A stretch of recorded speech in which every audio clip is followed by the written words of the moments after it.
big button is being hit. Okay, good evening, everyone. We are back with another episode of Dan Does Data tonight. Tonight, we are continuing the leaf disease model that we looked at a few weeks ago. I want to send another thank you to Nerd Farmer for sponsoring this episode. So the last time, you might recall, we downloaded the data set, we built a simple model, we did a little pre-processing, we built a simple model, and we started the training process. I let it train for like 1 or 2 epochs, and it did terrible. One of the other viewers, he took the same model and just let it run for, I don't know, 100 epochs or something, not terribly long, but it took a little bit of time. And then he said, oh, I got 90% accuracy. And the goal is to classify 38 different classes of disease in various images of leaves that are of different sizes. I mean, here they're computing the F1 score. But that's what we were trying to do. And I think the leaderboard, well, they have the F1 score, so I don't know exactly. The best models were getting like 95% or maybe 98%. So to do that with like a brain dead model, I thought that was good. Of course, squeezing that last 10% out takes another, 50% of the effort, that being the nature of the business. So tonight we're going to continue looking at that. I want to pre-process the data a little bit more. You might recall last time we cut images off to square them up. This time we're going to blow images up to square them up. So I'm going to add excess information, in a sense. And by information I just mean garbage. Random noise or zeros or whatever you like. Something like that. And so that way, in theory, we won't be throwing away any information. And whatever bits of the disease there are, hopefully we can still use that. Actually, I want to copy disease.py.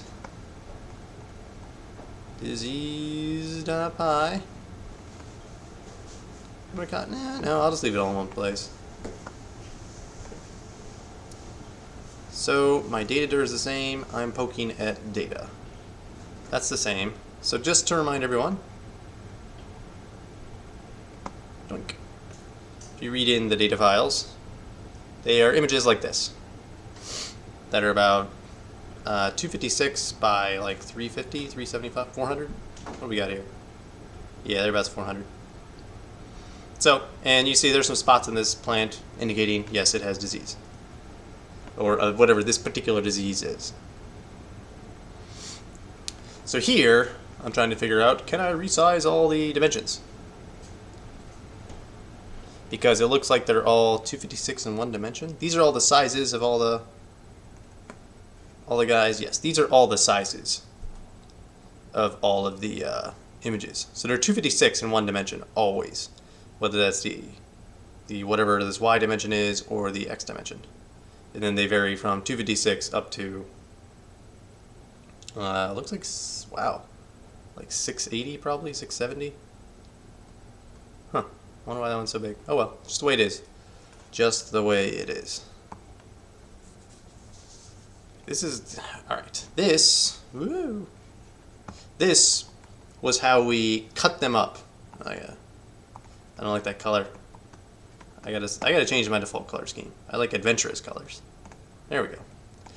This is how we sliced up the images a little bit. Let me see if I remember how this works. If these were our original dimensions, 256, 380, then I wanted to pull out the large part of the 256 and the center of the 380. So we're actually going to do something totally different from that now. Let us, what is I? I is a bunch of images, or I is one image? I is a bunch of images. What if I say I of 0.shape? Ding, there we go.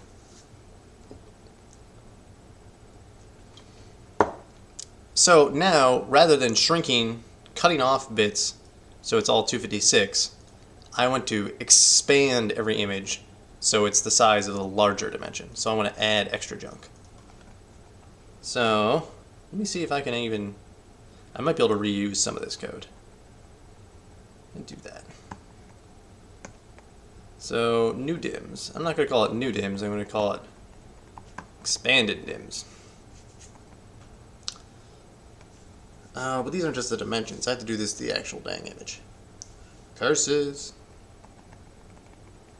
I probably won't be able to reuse as much of the code as I wanted. And this will just be expand code. Expand image into larger dimension. Larger dimension. There we go. So I'm going to need bigger, first of all, equals max of dims. Of dims equals image.shape. Shape. Just those. And the color channel comes last here, so we only want the first two. That's dims. The bigger is whichever one of those is larger. Alright, so I need to know how many rows or columns to add. Let's see. So we need to make a new array equals new image, we'll call it actually. NumPy.zeros of bigger, comma.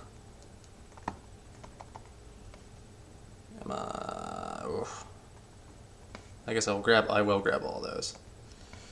Change my mind, so because I need them later. Dims last one. So I need to keep that number of channels, even though I know it's 3 now. Try to be a little bit generic. Although if it was 1, there probably wouldn't be anything there, and I could be burning myself. All right, that's new images. I feel like I'm in a funk. I'm not in the zone just yet. I didn't do my normal routine of chilling here, getting ready. I only got here just before the 6 o'clock start time. All right, so that's the array is going to hold our image. So I need to compute the position where I need to put our existing image. That's what I need to do. Because then I can say, let me just say image equals I of 0. So image dot, let me just run through some of these lines as I have them so far. And actually, let me start up the GIMP, just so I can demonstrate sort of what I want to try to explain. Yeah, new, whatever, who cares? Okay, so right now, we've got an image of yay shape. Good gravy. Pencil. Yay shape. So it's some rectangle, and one side is longer than the other. What I want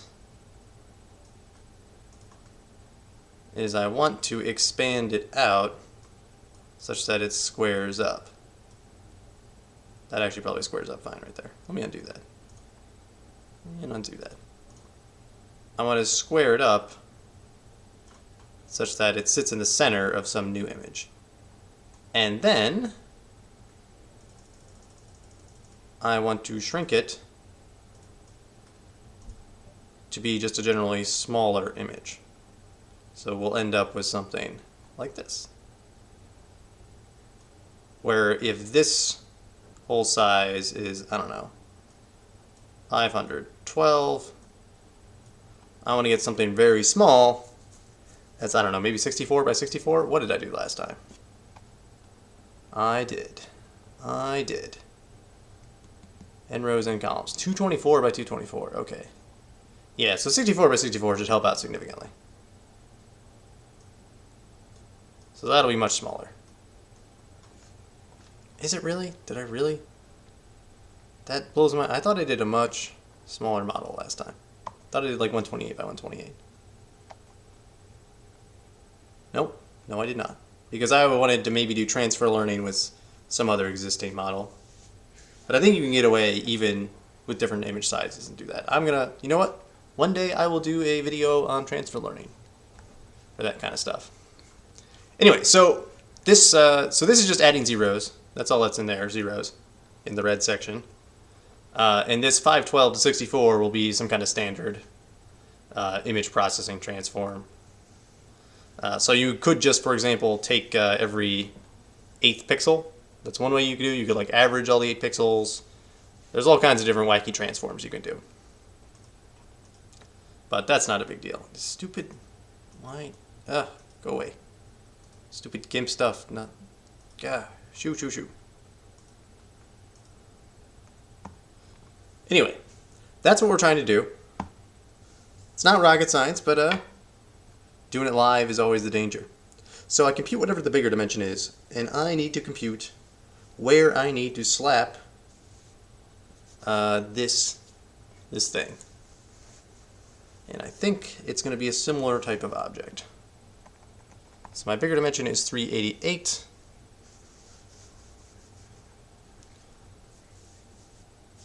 And new image, not new images. Here we go. New image is just some big honking thing. I should be able to say images, image.shape, and new image.shape. This will help me understand where I need to put things. Because I'm going to say 388 minus 256. 132 divided by 2, that's where I'm going to start putting my image at that index on the W list. If I walk through this manually, then I will know what to do in code. That's just sort of the nature of the business. So I want from 66 to whatever 388 minus 66 is 322. Yeah, because I'm talking about the rows first. Nope. I want all of them. Shoot. All of them, comma, 66, comma, 322. Comma, all of them. Equal to image. Can I do that? Bam! Look at that. Magic. Plot that mate show new image. That's something I can do? No, it is not. Plot that mate show. Nope. Alright, how did I show this image before? Image show, plot that image show. Naturally. Of course, I should have known. Plot that image show of new image. So we should see a bunch of zeros. Yes. I've gotten my axes mixed up a little bit here, but that's fine. That's not a big deal. I didn't think that was going to be an issue here. That's weird. This looks inverted, actually. That's weird. That's real weird. That's normal. Oh, what's the D type? I think we screwed up our D types. And by we, I mean me. Okay, new image.dtype. There we go. Versus, I don't know, image.dtype is uint8. Yes. So we got burned on that. So when we create our new image, we need to set the D type correctly. numpy.uint8. There we go. Now we'll stuff into it again, because when you try to read floats in the image show, it gets real confused. There we go. And now when we display it, should not be too troublesome. Hey, what do you know? So we're just going to have some extra black lines. We could add noise, we could add whatever. I think the black lines are fine. I'm really tempted to add noise. But I think the black lines might be better. Although then it might just be that the model learns that, hey, things that are mostly rectangular photos like this tend to come from this kind of leaf, tends to have this kind of disease. And that's not really what you wanted to learn. Not really what you wanted to learn. The noise would help against that. I don't know if that's the case, though. For now, I'm not going to worry about it. Screw it, I'm going to do a random. Yeah.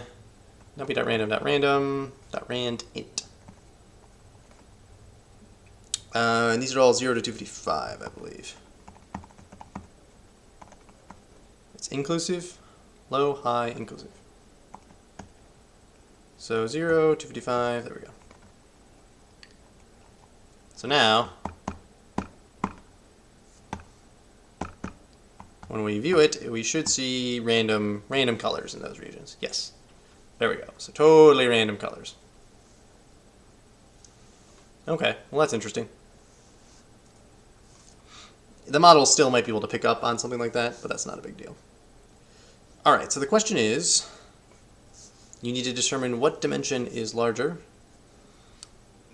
You need, let's see, the bigger minus the smaller divided by 2. Right? Yeah. That's your start position in whatever the, let me get it straight, the smaller dimension is. So, but in the case where you're actually doing the bigger dimension, that'll be 0 and everything will be fine. So, bigger minus.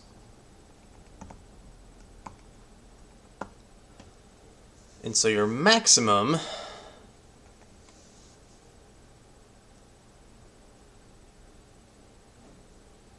I want the bigger minus whatever that value is. I feel like there's a better way to do that. Bigger minus, hang on. That's a certain number, it needs to be bigger minus that number. Right? Which is another way of saying bigger over 2 divided by smaller over 2, which is just bigger over 2 minus smaller over. How did I get the same damn thing? No, that's not right. I've fooled myself on my mathematics. Again, that's a plus. Bigger plus smaller divided by 2, the average. Really? Can't argue with the math, I guess, right? Bigger plus smaller over 2, okay. Right, because when you have the bigger on both sides again, it's not going to matter. That'll be the max. Oh, I used the W min here. Oh. Well, in that case, I can just subtract. So I can always compute the minimum start point and then just subtract. That's the easiest thing to do. So I didn't try to sort this out earlier. I just solved it the hard way, or solved it the direct way, I should say. Now we say new image, and I want to say from W min to W max, comma H min to H max equals image. And then we return new image. That's all. That's all. So what I don't want to do is I don't want to apply this to all my images, get a whole bunch of bigger images, and then try to work back down. I want to apply it to each image and then take a transform using SciPy to get it down to a smaller size. And I think we do that somewhere up here.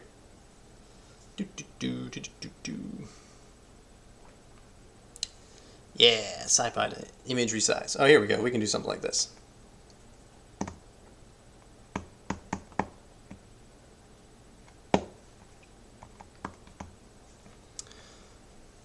So that's the number of all data points that we have, which is how many?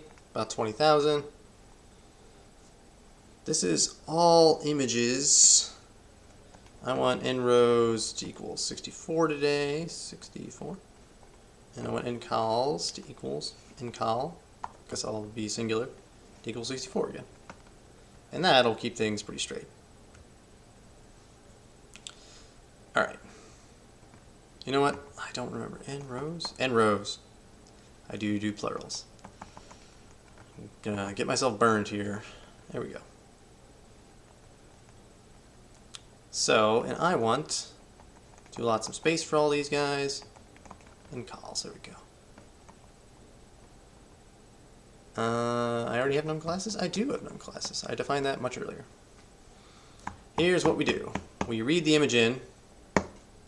I don't need to do this new dims baloney anymore. That's image temp. I want to just pass this right in here, right into this, don't I? Oh, I should probably test this this function first, shouldn't I? And I want to turn off auto indent. I don't really want to call it xdims, but whatever. That's fine. I don't care. Could not broadcast shape from shape whatever into shape whatever. So we see I have a problem. So yeah. Image is this thing, image.shape. Let's go dims. Bigger is 388, sure. New image is this. New image.shape, that's interesting. Oh, it's all random, right. Wmin. Wmin is 0. That is correct. Because the first dimension, you recall, we're going to use everything. Wmax, because that's the one that is bigger. So that makes sense. Hmin. That makes sense. Hmax. That does not make sense. You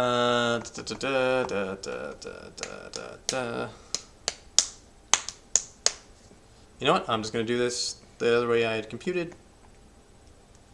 Dims 1 plus bigger over 2. There we go. So that's, I thought I had this already down, but that was not the correct thing to do, it turns out. So we are in fact recomputing that value. There we go. Wmax should be the same, yes. But now, Hmax, 322, correct. So good thing we tested that. Even though this isn't production code, it's good to make sure it's working like we expect. Where is that? Come on. There it is. That's a thing, and we can do plot.image_show of that thing. Boom, what do you know? It works. We look at another image, different kind of image. Here you just see a little bit at the top and bottom was needed, not a whole lot. And get another image. I believe these are all the same kinds of disease. So now we're adding extra junk, we're padding, I should say, our images, so we're not losing any of the information. So that's cool. That's good, that's very good, I like that. Let us do this to all the images then. And what I want to do, however,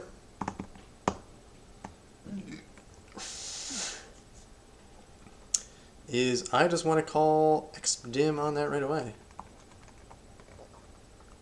Xdim, xdims, dims.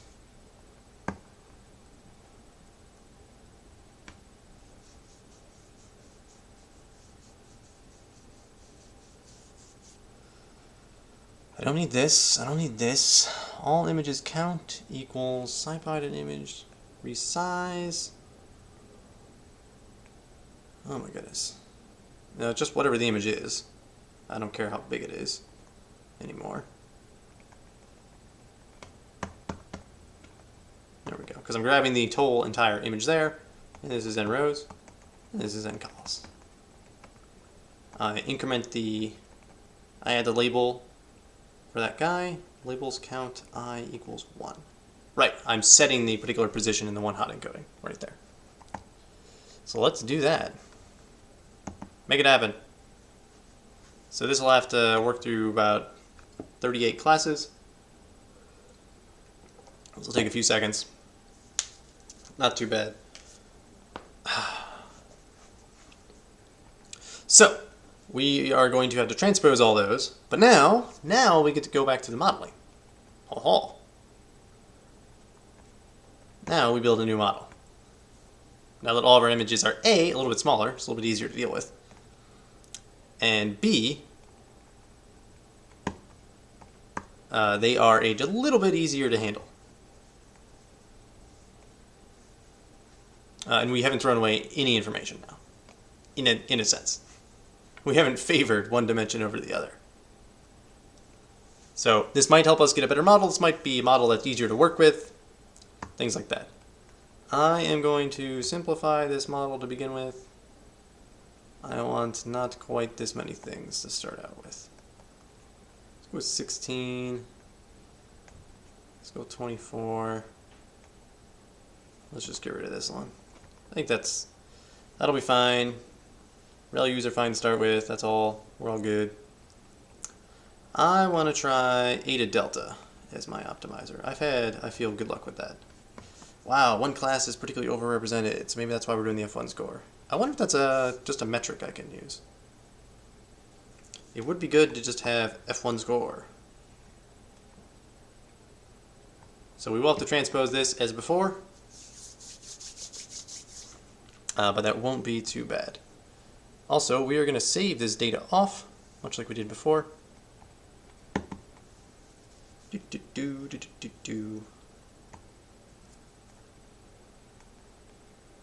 we go. Top image labs, full, small, 64x64. That's what we'll do.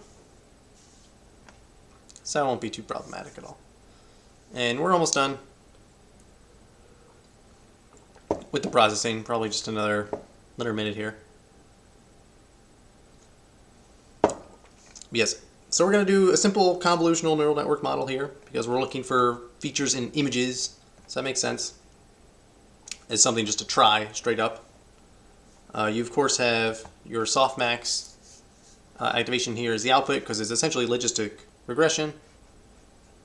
We are not using SGD. We're going to try eta delta. I've been trying it with some other things, and I found that it worked pretty well. So I want to see how it works on this. I want to see how fast it is too. We're not extracting a data set for validation testing purposes. Not yet, just because I want to see if I can get something that works at all. Essentially, I'm not going to worry about overfitting until the model works at all. If the model's not working at all, well, overfitting isn't a problem yet. Just fitting is a problem. And again, just part of this being live. For speed, I just want to get through what we got. If the validation split came after the shuffle, I would do it all the time. But the validation split comes before the shuffle. So if you say validation split equals 0.1, it'll split off like the last 10% of the data and use that for validation. That's something that annoys me. I wish shuffle came first. Okay, that's the data. Let's save that. Hopefully it doesn't take forever. And this should not eat up all my memory. Yeah, we're looking at like, 8%. Nothing.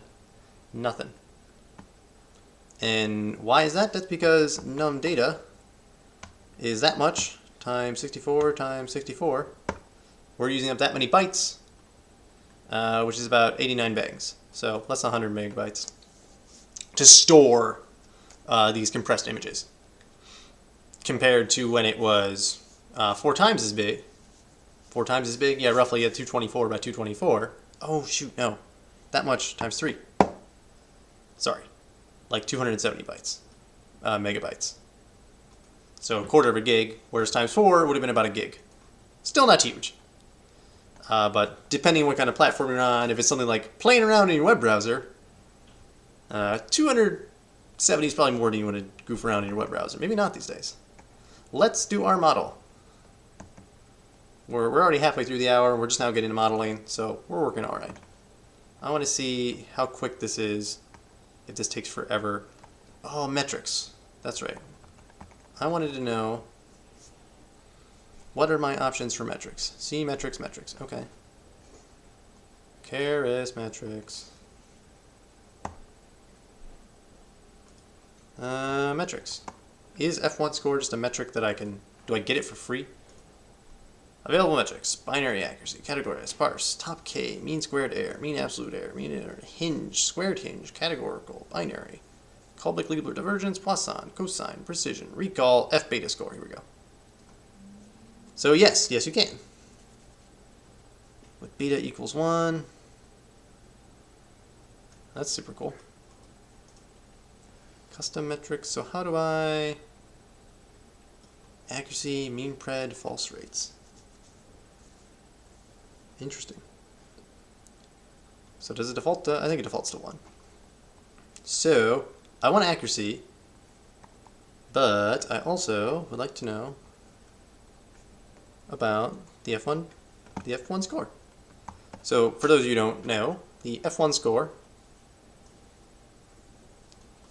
is this, and it's a way to sort of balance your precision and recall, which is to handle situations, both types of errors, where you say that this leaf has this disease, but it does not, so you have a false positive, or you say this leaf does not have this disease, but it does, and you have a false negative. And depending on what your problem is, you might care a lot more about one than the other. But if your classes are unbalanced between these two kinds of things, the F1 score is one way to sort of handle that. Okay. The mean of all F1 scores spread across all the classes is used for the combined mean F1 score. Okay, that makes sense. So we're taking the F1 score for each class sort of as a one versus all classification, and then you take the mean of all those. Okay. Let's see if we can do this. And there we go, trying to fit it. Error. Because I did not transpose. Because I'm an idiot. I almost certainly forgot to transpose. Expected convolutions to have this shape, but we got an array of this shape instead. All images dot shape. Yeah, so now we have the correct shape. And now I will save again. I don't need to rebuild the model, that's the same. Just the input.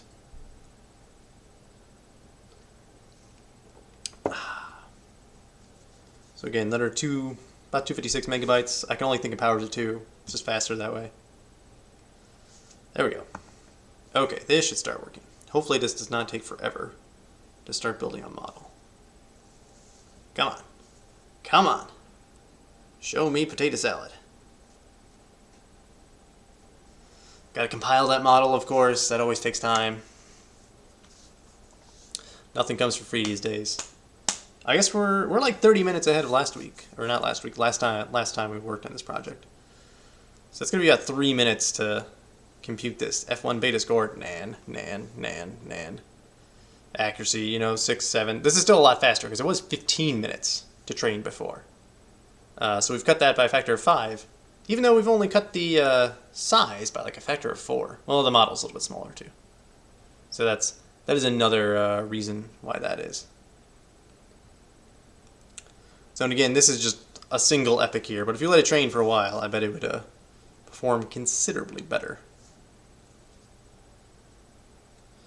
I need this model.fit as an asynchronous call so I can do. I wonder if that's something you can do in Keras. Async. So that I can start the model fitting, but I can still fit around in Python at the CPU level. Dang. Keras async model fit. Is that something the internet can tell me about? Distributed deep learning with Keras. Well, that's kind of cool. Callbacks.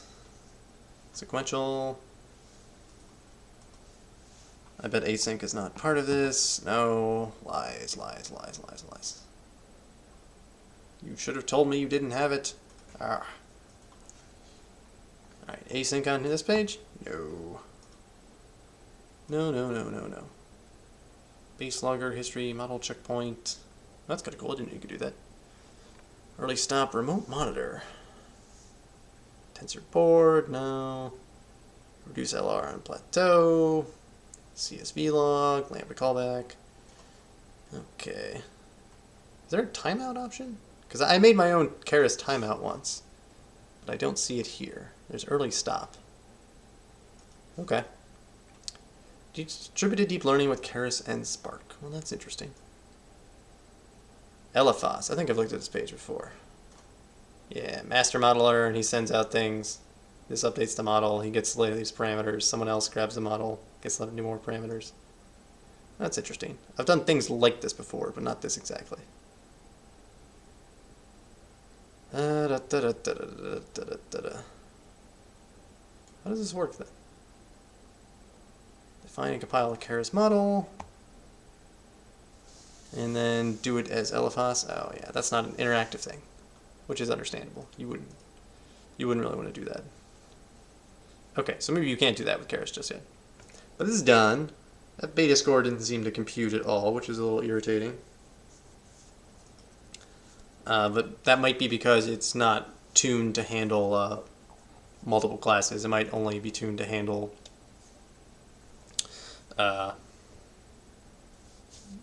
binary classification problems. H.history. Yeah, so in one epoch it got 15%. So you might say, oh, that's terrible, that's awful, why would we even consider this model? Well, you can train it for more, and I bet it's going to continue to get better. Wow. Oh, well, that's strange. That jumps right up. Maybe those first few are just easier? Huh. Actually, I want to interrupt that. I want to plot.image show some of these all images. All images 0, but we got to transpose, shuffle around our axes. You think about this. We want to put the color channel at the end, so it needs to go 1, 2, 0. There we go. And so you can see it looks kind of similar, but it's a blurrier image because, well, we cut out a lot of information. So it's kind of blocky over here, over here. Maybe if we'd used 128 by 128 images, we would have had sufficient information. And even in the, you know what? It might look blurry just because of the image show business. What about mate show? Too many values not back. Expected to. Thought I knew how to use plot.mate show. Oh, plot.matrix show doesn't know how to handle multiple channels. Never mind, never mind. I thought it did, but it does not. I was wrong. So this is the only tool we have. So we've lost a fair bit of information as we go about doing this. And you could still easily say, oh yeah, it's a leaf, but you might be missing certain details of these images.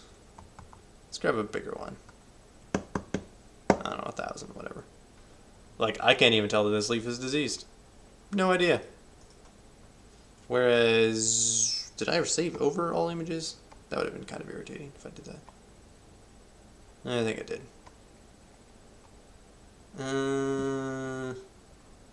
No, I just never opened them in the first place. Oh, okay.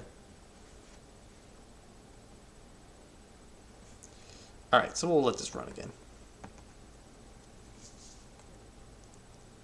I'm really surprised that this accuracy score you use.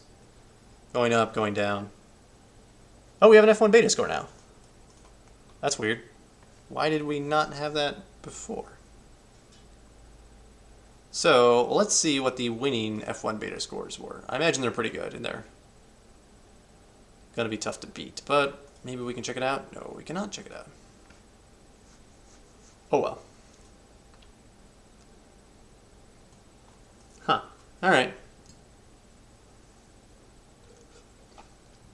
So, if your precision and recall are perfect,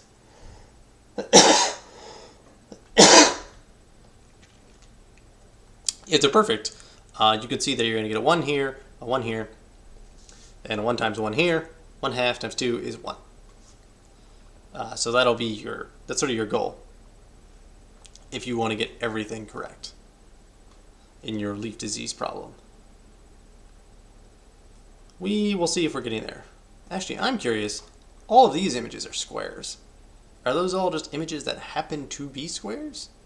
Or did they square those up in a way that they thought was appropriate? That is something I wonder. F1 beta score nan again.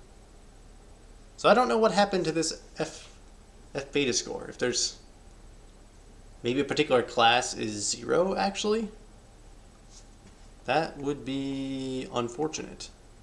But that would make a lot of sense then. Metrics dot confusion matrix. And we'll need our correct labels as well as our predicted labels. Preds equals, so we'll get to this in a second. Model.predict. And we'll just dump in all images right there. There we go. I believe it's Y true, so we will be putting in labels. We might have to muck around with the confusion matrix. It might be expecting the integer values, and I think it does. Scikit-learn.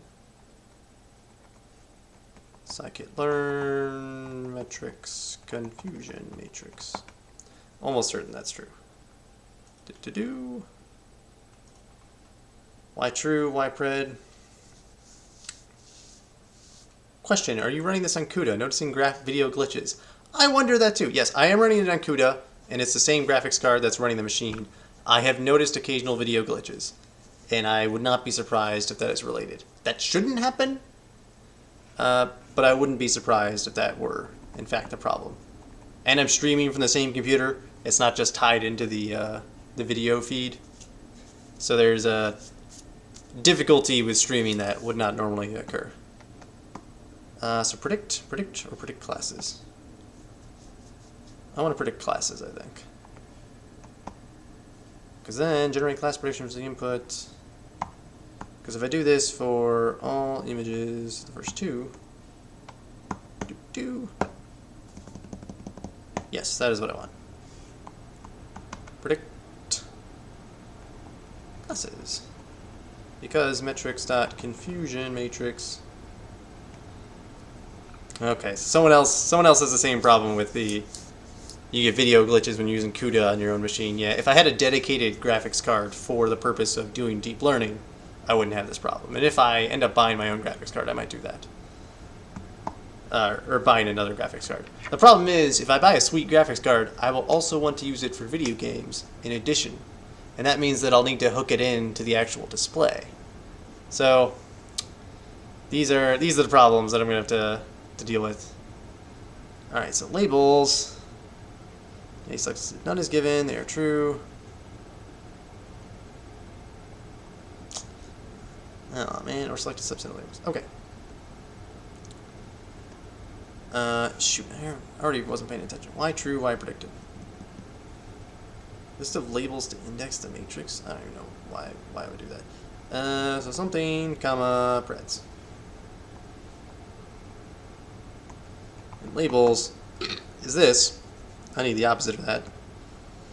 Not label to sum, label to numpy.argmax. So find the index where the 1 is, essentially. Of labels, axis equals 1. Yes, that is true. So I can already tell that there's problems, but that's okay. Numpy.argmax, labels, axis equals 1. Here we go. Preds is not defined. Could have sworn I defined that. There we go. Ah, it's gonna take a minute to predict all the classes. Man. This is murder. Murder, I say. It's absolutely horrendous. Absolutely, positively horrendous. So probably this is when the graphical glitches are happening the most.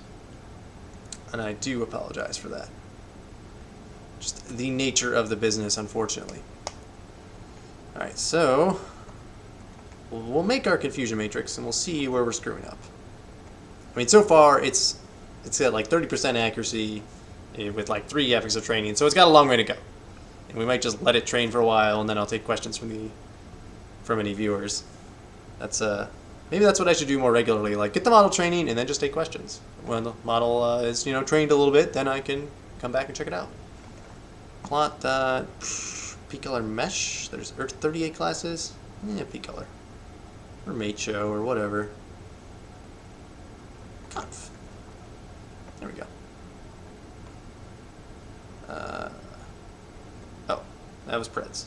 This. There we go. Ding. Yeah. So you can see there's a few classes where it's doing reasonably well. I want to see the values in there though. Match show. There we go. Can I see the value? Is this the value? 0? Oh yeah, so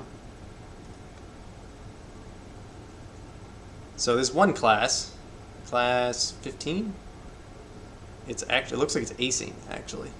Probably because it's saying almost everything is class 15, a number of things are class 24, and a few more things are class 35. Because guess what? Those are probably the biggest classes. And you can see based on the columns, it's only ever guessing certain classes, essentially. I don't know how to easily affect like the contrast. I have other tools that are good for that, but I don't have them here right now. Okay, so this model has a long way to go. It realizes, hey, I can get great accuracy just by predicting what is probably the most common class. Because if I say numpy.argmax, import import counter. I'm trying to remember there's a thing. Import counter. Alright. Well, that's fine. Yeah, that's almost certainly the most common class, which is why that is the way it is. So let's let it train. 10 is going to take way too long because it's 3 minutes per. Let's do 5. Ding. And now it can try to get better. So now is a perfect time for questions from the audience. We got about 15 minutes left. We've got a model that's doing okay. I'm keeping an eye on this F beta score. I want to see when it gets hosed on about what number, and then why does that happen? Is it because it does a perfect job? That wouldn't make sense. Is it dividing by 0? It must be divided by 0 at some point, because the precision and recall for some batch, because it's only updating this for every batch, I think. The precision and recall must in fact be 0 for some small stretch in here. So maybe by increasing the batch size, I could get around that. That might be something to, well, we can try that. There's no reason it has to be 32. It can be like 64, 128, whatever. Got a 64-bit computer. Let's see what happens. And we can see if that's noticeably slower as well. So yes, if anybody has any particular questions about this, now is a great time to ask them. Again, we're using just building a convolutional neural network to try to predict leaf disease. There's 38 classes of disease. One of them might be healthy. I'm actually not 100% sure. Trying to put pictures of leaves in that, we have pre-processed the leaves, the images of the leaves, to all be the same shape. And we did that by taking the image of the leaf, figuring out which dimension is larger, and expanding the other dimension to fill that much space. So we're squaring it up and adding extra junk. So we have a question. Why not prioritize pre-processing the images to narrow down diseased area patterns and color contrasts to essentially reduce the input size? That is another thing I'm also considering.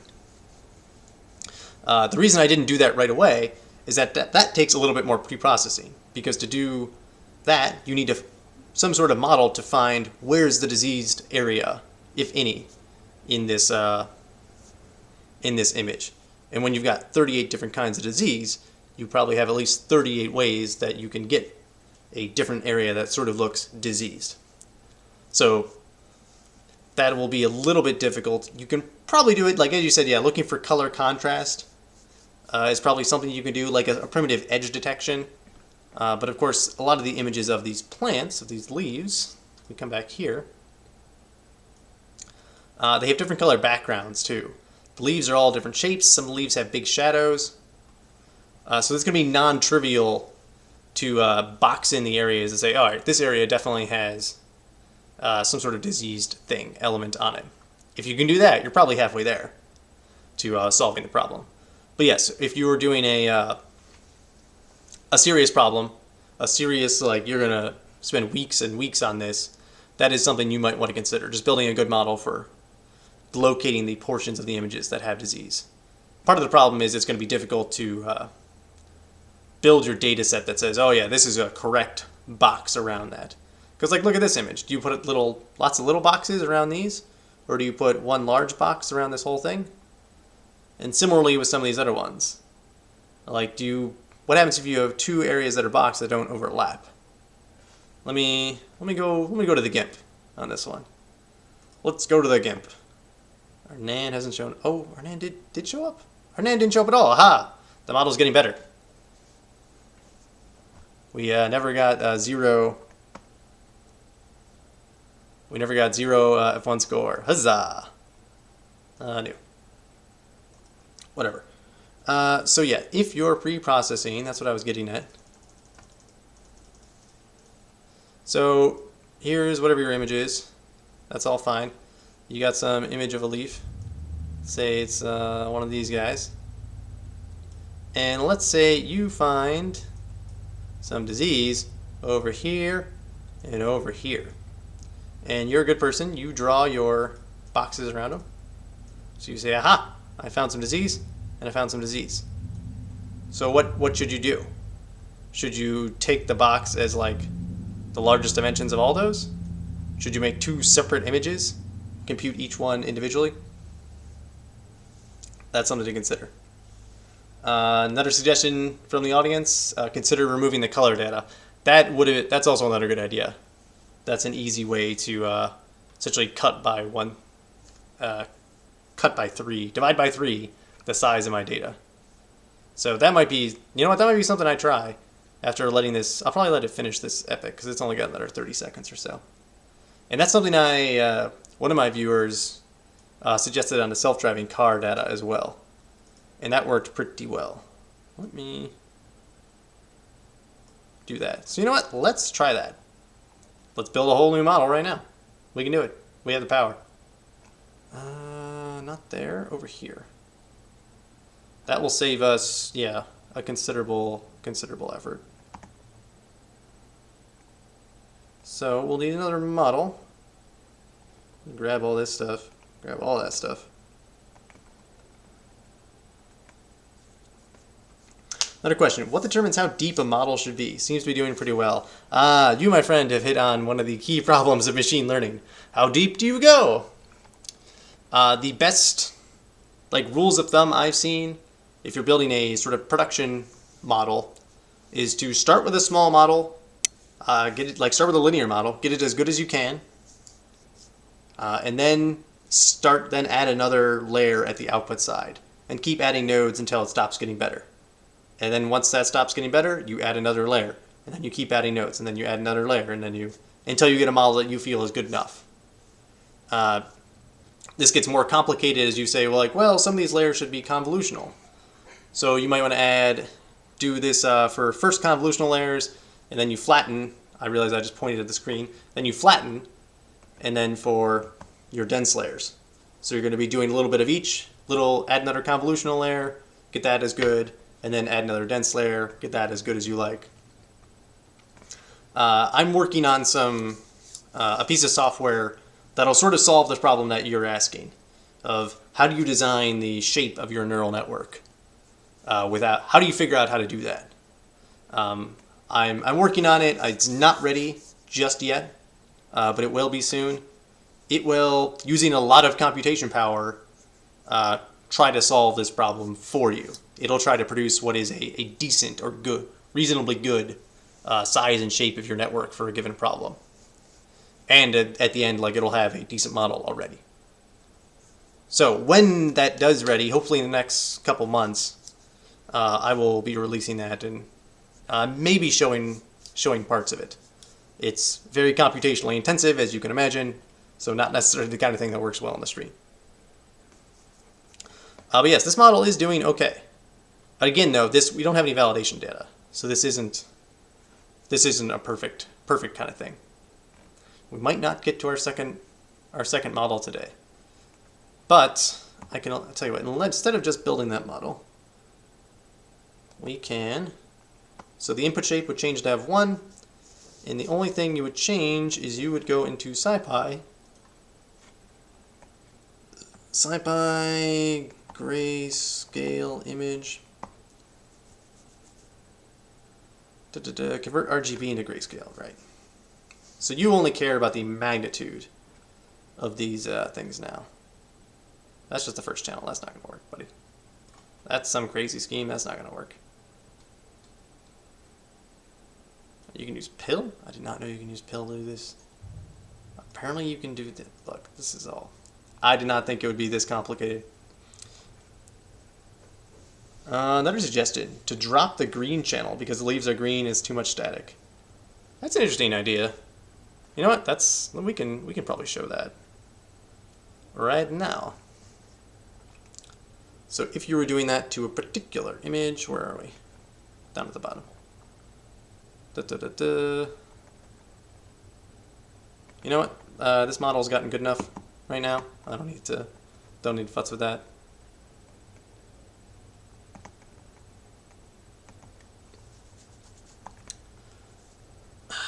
So yes, you would take, and you could start with the full-size image if you wanted, or you could work with the smaller image.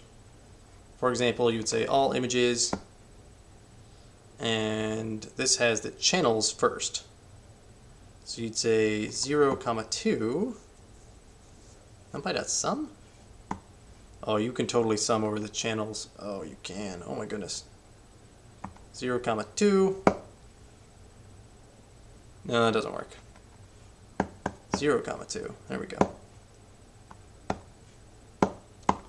And you could say numpy.sum of that. And I think axis equals 0 will give you what you want.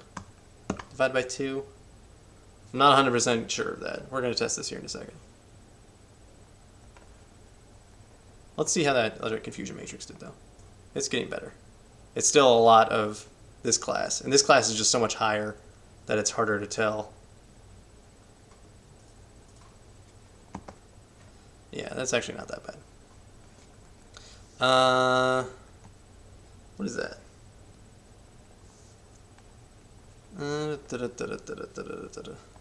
If I say plot dot make show of that,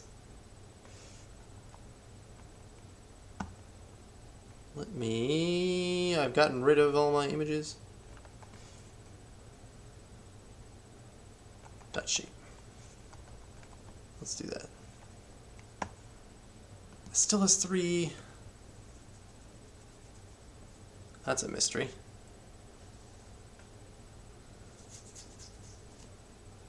Why would you do that?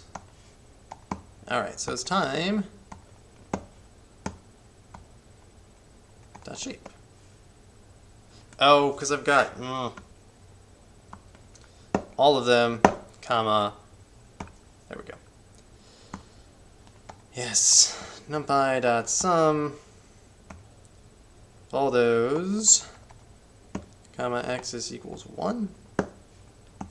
So we want to check the shape of this, and we're looking for like 20,000, 64, 64. Bam, there we go. Okay. Where am I? We're almost at time, but that's all right. We still have lots of time.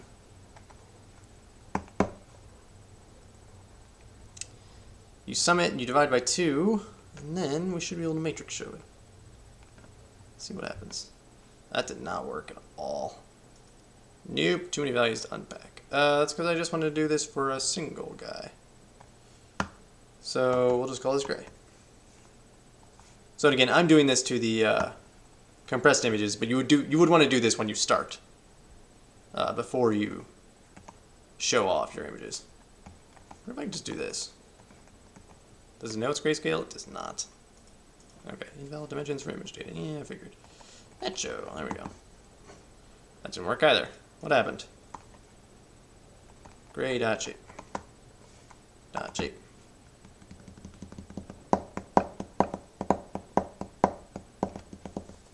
Not axis equals 0, axis equals 1. Didn't update this. There we go. Still didn't work. Expected 2. I wanted grave 0. One of these days, I'll get this right in the first try. Hey, what do you know? And actually, let's change this up to PE color. Say CMap equals plot.cm.gray. There we go. So this is your image in grayscale. And this is the first one, I think. Wow, that's 64 by 64, I guess, yeah. I'll be honest, it is difficult for me to... And this is just a red and blue channels. It is difficult for me to spot where the disease here is.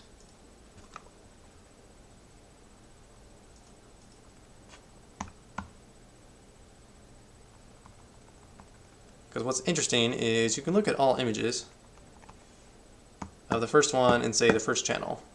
So just the red channel. That's difficult to see disease for sure. In fact, the green channel might be the informative one because the disease is not green.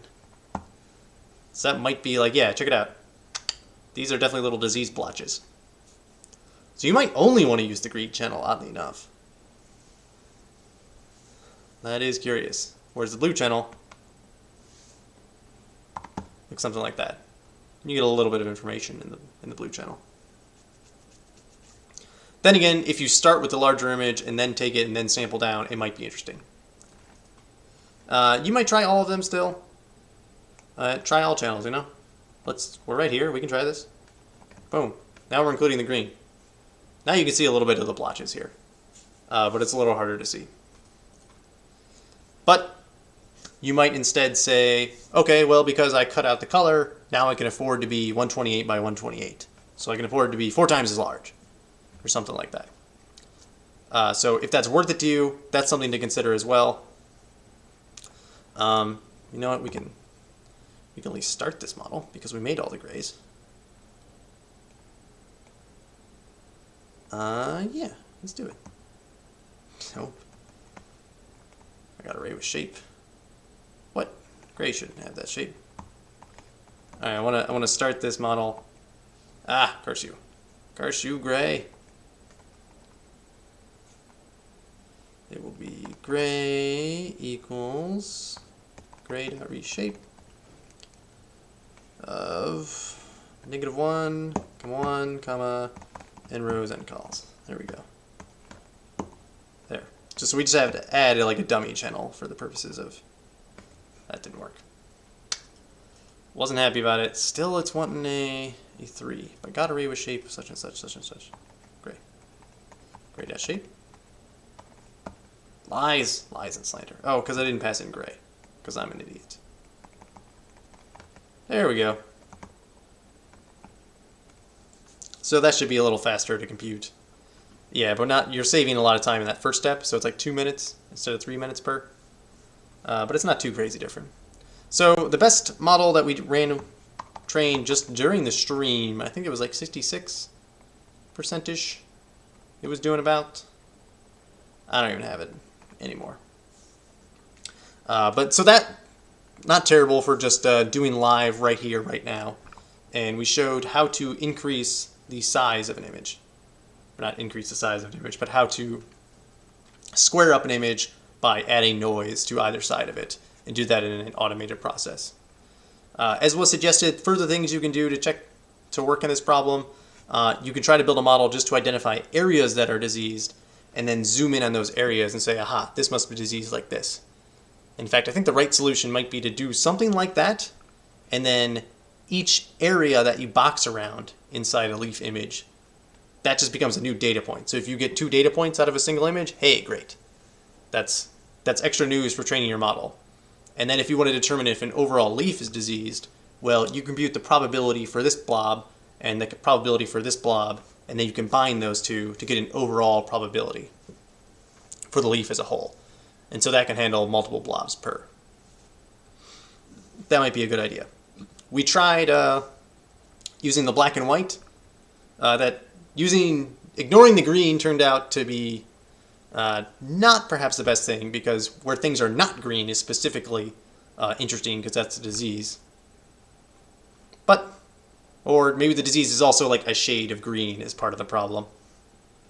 And that model is cranking away right now. We'll see how it does. It's definitely faster to train. If it gets to 15% in the first epoch, it's probably about as good. And that means that you might want to look at that anyway. We ended up with a 64 by 64 image. You might go up to 128 by 128. Recall last time we did 224 was the size. So this is a little bit slimmer. What do we get at? 10%. Yeah, so we definitely lost some information when we went down into black and white. Okay, I think that's all we got for tonight. Again, I want to thank Nerd Farmer for sponsoring this video. Well, this particular project is something that he was very interested in. And thanks everyone again for coming out. And don't forget, stay safe in the data mines. Have a good night.